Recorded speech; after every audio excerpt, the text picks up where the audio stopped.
the mayoral election that brought the self-described Democratic socialist Zohran Mamdani to the podium in a victory rally last evening. The conventional wisdom would tell you that I am far from the perfect candidate. I am young, despite my best efforts to grow older. I am Muslim. I am a democratic socialist. And most damning of all, I refuse to apologize for any of this. A speech that's still resonating today for Democrats and Republicans here in New York and around the country. And joining us now from New York City Hall, Bloomberg News senior reporter Myles Miller. What's the mood there today, Myles?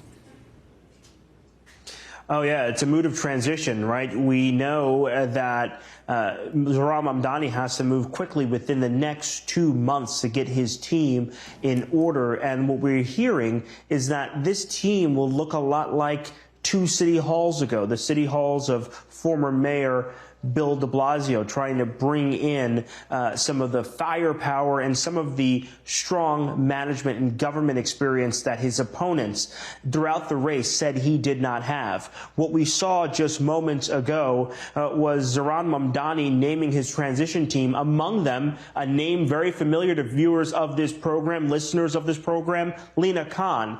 She is one of the co-chairs of his transition, the former head of the FTC, and it shows you where he is thinking about for his affordability pitch.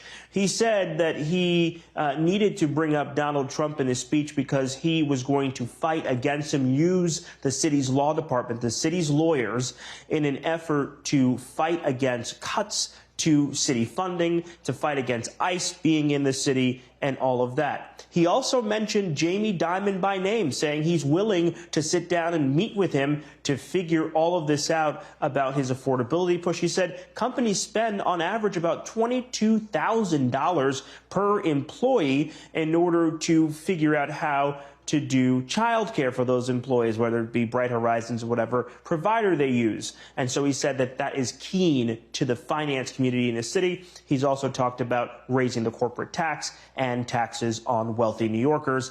But this was a whirlwind night and really a mandate for him for change, a mandate for affordability in New York City. Myles, we've heard a lot from President Trump, of course, on this campaign, calling Zohran Mamdani a communist, promising or at least threatening to pull federal funding from the city. Does New York expect that to happen?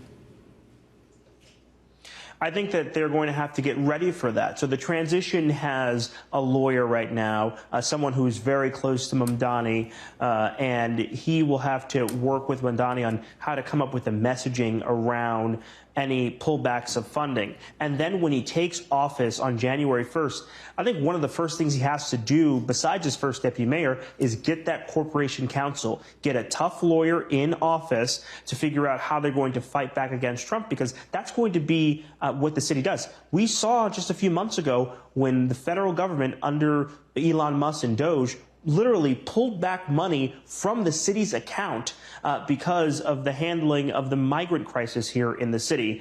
And they expect stuff like that to happen again with Trump. Trump has said he's not sending money to New York City under a so-called socialist. We'll see if that actually happens.